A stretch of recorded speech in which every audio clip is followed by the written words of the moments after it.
আপনাদেরকে অনুরোধ করব, আপনারা আমাদের ভাই, এই বাংলাদেশটা সুন্দর করে গড়ে তোলার জন্য কাঁধে কাঁধ মিলিয়ে আমরা ঐক্যবদ্ধ বাংলাদেশের সাথে আপনাদেরকে নিয়ে একটা দুর্নীতি চাঁদাবাজ মুক্ত একটা বাংলাদেশ গঠন করব, যেই বাংলাদেশে আপনার পুস্টিংয়ের জন্য কোন নেতার বাসায় তদবির করা লাগবে না, কোন প্রমোশনের জন্য কোন নেতার বাসায় তদবির করা লাগবে না।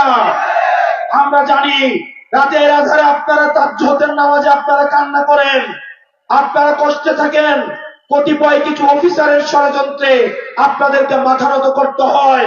আমরা বাংলাদেশের জনতা আপনাদেরকে প্রতিশ্রুতি দিচ্ছি, আপনাদের প্রতি যেই মানুষের অনাস্থা তৈরি হয়েছে সেই আস্থা ফিরিয়ে আনতে আগামী 12 ফেব্রুয়ারির নির্বাচনে আপনারা জনতার কাতারে নেমে এসে জনতার নির্বাচন করেন, জনগণ আপনাদের নিরাপত্তার ব্যবস্থা করবে। প্রিয় মিডিয়ার ভাইয়েরা, অনেক সাংবাদিক এসে আমাদেরকে তাদের দুঃখের কথা জানায়, কষ্টের কথা জানায়, তারা যে খবরটা তারা প্রচার করতে চায়, কিন্তু তাদের দালাল মালিক মিডিয়া সেগুলো তাদেরকে প্রচার করতে দেয় না। 5ই আগস্টের পরে আমরা যখন সরকার গঠন করেছি, আমরা যখন মন্দির মসজিদ গুলাকে পাহারা দিয়েছি, অমুসলিম ভাইদের পাশে দাঁড়িয়ে আমরা তাদেরকে পাহারা দিয়েছি, তাদের নিরাপত্তা নিশ্চিত করেছি, ঠিক সেই সময়টিতে একটি দল টেলিভিশন গুলাকে দখল করেছে, সরকারি প্রতিষ্ঠানগুলোকে দখল করেছে, তারা আজকে মিডিয়াগুলোকে দখল করেছে, মিডিয়া মাফিয়াগিরি শুরু করেছে।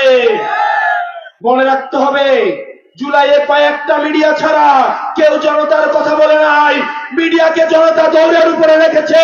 জনগণ যখন জাগে কোন মিডিয়ার প্রয়োজন হয় না, জনগণ প্রত্যেকেই মিডিয়া হয়ে উঠবে।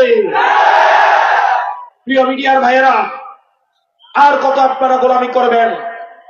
সাংবাদিকদেরকে বলছি না, সাংবাদিকরা নিরুপায়। মিডিয়া মালিক যারা আছেন আপনাদেরকে বলছি, আপনারা খবরের মাঝে যখন একটা নির্দিষ্ট দলের প্রচারণা করেন, তখন আপনাদের এই মিডিয়ার কোন সত্তা থাকে না, একটা দালাল এবং গোলামিতে সেটি পরিণত হয়। মিডিয়াকে বলবো, আপনারা বস্তুনিষ্ঠ সংবাদ পালন করুন, সংবাদ প্রচার করুন। বিএনপির মিডিয়া হওয়া লাগবে না, জামাতের মিডিয়া হওয়া লাগবে না, এনসিপির মিডিয়া হওয়া লাগবে না। তাহলে যদি আপনারা কোন রাজনৈতিক দলের মিডিয়া হন, তাহলে জুলাইয়ের সময় টেলিভিশনের কথা মনে রাখুন। তারা পোস্টার লাগিয়ে সাংবাদিকতা করতে পারে নাই, তারা বোন দিয়ে সাংবাদিকতা করতে পারে নাই। জনগণের সামনে যখন ক্যামেরা নিয়ে এসেছে, তখন জনগণ তাদেরকে প্রত্যাখ্যান করেছে। প্রিয় ডুমুরিয়া ফুলতলাবাসী, আপনারা জানেন একটা দল টাকা নিয়ে, টাকার বস্তা নিয়ে নির্বাচন করতে নেমেছে, কালো টাকা নিয়ে নির্বাচন করতে নেমেছে। এটা আপনাদের দায়িত্ব। নির্বাচনের আগে একদিন টাকা নিয়ে 5 বছর গোলাম থাকবেন, নাকি বিনা পয়সায় ভোট দিয়ে আগামী 5 বছর বিনা পয়সায় সেবা নিবেন? প্রিয় ডুমুরিয়াবাসী, ভোটের আগের দিন যদি আপনি একটা নির্দিষ্ট অঙ্কের টাকার কাছে আপনি বিক্রি হয়ে যান, আগামী 5 বছর আপনি গোলামি করতে হবে। সিদ্ধান্ত আপনার। ভোটের আগে আপনি যে মালিক আছেন, প্রার্থীরা আপনাদের পায়ে পায়ে ধরছে, আপনারা চান কিনা ভোটের পরে আগামী 5 বছরও প্রার্থীরা আপনাদের কাছে পায়ে পায়ে যান? যদি আগে ভোটের আগের দিন নিজেকে বিক্রি করে দেন, তাহলে আপনার আর মালিক থাকার সুযোগ নাই, আগামী 5 বছর আপনাকে গোলামি করতে হবে। প্রিয় জনগণ, ভোট হচ্ছে পবিত্র আমানত। এই ভোটাধিকার, এই ভোটের অধিকার অর্জনের জন্য আমাদের সাব্বিরকে শহীদ হতে হয়েছে, ইয়ামিনকে শহীদ হতে হয়েছে, ইয়াকুবকে শহীদ হয়েছে, শত সহস্র সন্তানকে শহীদ হতে হয়েছে। তাদের রক্তের কসম, আপনারা আবার টাকার বিনিময়ে ভোট দিয়েন না, আল্লাহর আরশকে দেখবেন। এই ভোট হচ্ছে পরিবর্তনের ভোট। এই ভোটের মধ্য দিয়ে আমরা স্বৈরতন্ত্র ব্যবস্থার পরিবর্তন করতে পারবো। আপনারা জানেন, একটা পক্ষ গোপনে উপেনে জানিয়েছে হ্যাঁ ভোটের পক্ষে, কিন্তু তারা গোপনে নায়ের পক্ষে প্রচার চালিয়ে যাচ্ছে। তাদের এই মুনাফিকি ইতিহাসে লেখা হয়ে থাকবে। তাদের আচার আচরণে মনে হচ্ছে তারা স্বৈরতন্ত্র টিকিয়ে রাখতে চাচ্ছে শুধুমাত্র হাসিনা ছাড়া। তাদের কাছে স্বৈরতান্ত্রিক ব্যবস্থার বিচার ব্যবস্থা ভালো, স্বৈরতান্ত্রিক ব্যবস্থার মিডিয়া ভালো, স্বৈরতান্ত্রিক ব্যবস্থার ব্যবসাপাতি ভালো, স্বৈরতান্ত্রিক ব্যবস্থার এক্সিকিউটিভ ভালো, স্বৈরতান্ত্রিক ব্যবস্থার পুলিশ ভালো, কেবলমাত্র হাসিনাই ভালো ছিল না। আমরা হাসিনার যেমন পরিবর্তন চেয়েছি, একই সাথে হাসিনার ব্যবস্থারও পরিবর্তন চেয়েছি। এই হাসিনা ব্যবস্থার যদি পরিবর্তন পেতে চান, তাহলে আপনার অবস্থান অবশ্যই গণভোটে হের পক্ষে থাকতে হবে।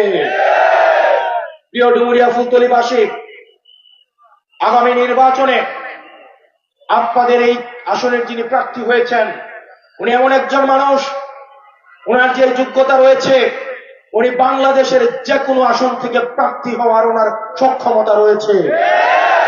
বাংলাদেশের 300 আসনের যে কোনো আসনে প্রার্থী হলে উনি সেখান থেকে জিতে আসার সক্ষমতা রয়েছে। মিয়া গোলাম পরোয়ার সাহেব, উনি নিজের মাতৃভূমির টানে, আপনাদের টানে দীর্ঘ 1.5 যুগের বেশি সময়ের জেল জুলুমের মধ্য দিয়ে উনি গিয়েছেন এবং দিন শেষে উনি আপনাদের কাছেই ফিরে এসেছেন। এবং উনি যে সময় ক্ষমতায় ছিলেন, উনি যতদিন এমপি ছিলেন, উনার এমপি সময়ে উনি যত টাকা খরচ করেছেন, প্রত্যেকটা টাকার হিসাব 1 পয়সা 1 পয়সা করে জনগণের সামনে প্রকাশ করেছেন। সিদ্ধান্ত আপনার, আপনারা কি সৎ প্রার্থীর হাতে খুলনাকে তুলে দিবেন, নাকি টাকার অবস্থা যারা দুর্নীতির আখড়ায় বাংলাদেশ পরিণত করেছিল তাদের হাতে খুলনাকে তুলে দিবেন? প্রিয় খুলনা ফুলতলা ডুমুরিয়াবাসী, ইতিহাসের সন্ধিক্ষণ আপনাদেরকে সিদ্ধান্ত নিতে হবে। প্রিয় তরুণ প্রজন্ম, আমরা পরিবর্তনের দ্বার প্রান্তে আছি। ভোটের দিন পর্যন্ত কোনো ঘুমানো চলবে না। প্রত্যেকটা বাড়ি বাড়ি যেতে হবে, প্রত্যেকটা ঘরে ঘরে যেতে হবে।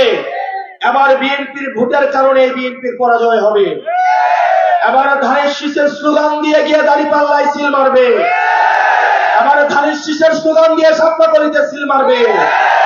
বিএনপির নেতা কর্মীরা অতিষ্ঠ চাঁদাবাজির কারণে, বিএনপির নেতা কর্মীরা যারা দীর্ঘ 1.5 দশকের বেশি সময় অত্যাচার সংগ্রাম নির্যাতনের মধ্য দিয়ে গিয়েছেন, তারা আজকে দলের মধ্যে কোণঠাসা। রাতের অন্ধকারে আমাদেরকে গোপনে এসে জানায়, আমাদেরকে আপনারা উদ্ধার করেন, এই চাঁদাবাজি থেকে আমরা মুক্তি চাই। প্রিয় বিএনপির ভাইয়েরা, আপনারা যারা জিয়ার আদর্শে বিশ্বাস করেন, বেগম জিয়ার আদর্শে বিশ্বাস করেন, আমাদের দরজা আপনাদের জন্য খোলা। ঐক্যবদ্ধ বাংলাদেশের জন্য, ঐক্যবদ্ধ বাংলাদেশের পক্ষে আগামীর 12 তারিখ আপনাদের ভোট হোক দাঁড়িপাল্লার পক্ষে। প্রিয় খুলনাবাসী, ডুমুরিয়া ফুলতলাবাসী, আপনারা আমাদের জন্য দোয়া করবেন। আমরা যে লড়াইয়ের মধ্যে রয়েছি, 12 তারিখ আমরা নিচ্ছি ব্যালটের প্রস্তুতি, একটা দল নিচ্ছে বুলেটের প্রস্তুতি। আমরা এই বুলেট বিপ্লবকে ব্যালট বিপ্লব দিয়ে আমরা প্রতিরোধ করব। আমরা জনতাকে সাথে নিয়ে প্রতিরোধ করব। এই ফুলতলাতে কোনো মার্কা আছে? ডুমুরিয়াতে কোনো মার্কা আছে? ওই সেই মার্কা সংসদে এবারে যাবে, সরকারে এবারে যাবে, সরকারে, সংস্কারে, সংসদে তোমার আমার হাতের তালে মুখে বলি, সংসদে এবারে যাবে। মায়ের চোখে বাবার বুকে ফুল ফুটেছে, রব উঠেছে, চারদিকে জিতবে কারা? ইনকিলাব, ইনকিলাব, ইনকিলাব, ইনকিলাব। আসসালামু আলাইকুম ওয়া রাহমাতুল্লাহি ওয়া বারাকাতুহু। আপনারা সবাই আমার জন্য দোয়া করবেন, দেবিদ্বারবাসীর জন্য দোয়া করবেন, কুমিল্লা 4-এর জন্য দোয়া করবেন। আমরা যেন আগামী 12 তারিখ কুমিল্লা 4 থেকে সাতলাকলি মার্কায় জনতার সাথে নিয়ে আমরা যেন সংসদে যেতে পারি, আমাদের জন্য দোয়া করবেন। আসসালামু আলাইকুম ওয়া রাহমাতুল্লাহি ওয়া বারাকাতুহু।